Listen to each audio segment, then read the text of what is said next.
இன்றைக்கி சண்டே யார் யார் வீட்டில் என்னென்ன ஸ்பெஷல்? நம்ம வீட்டில் என்ன ஸ்பெஷல்னா அப்படியே சூப்பரான சங்கரா மீன் எவ்வளோ ஃப்ரெஷ்ஷாக க்ளீன் பண்ணி வச்சுருக்கேன் பாருங்கள். தலைன்னு எப்படி கொதிக்குது பாருங்கள். மாங்காய் 4 பீஸு தான் போட்டாச்சு. மீன் போட்டாச்சு. சிம்மில் வச்சுக்கணும். ஜஸ்ட்டு ஒரு 2 மினிட்ஸ் தான், அவ்வளோதான். நம்ம கேஸ் ஸ்டவ் ஆஃப் பண்ணிவிட்டு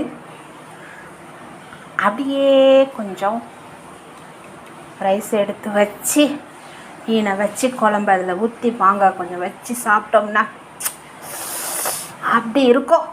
வாங்க என் செல்ல குட்டிங்களா, கழுவி ஊற்றுற கமாண்டர்ஸுங்களா, வாங்கடா சாப்பிட்டு போகலாம் அக்கா வீட்டுக்கு. டாட்டா பாய். நான் சாப்பிட போகிறேனே.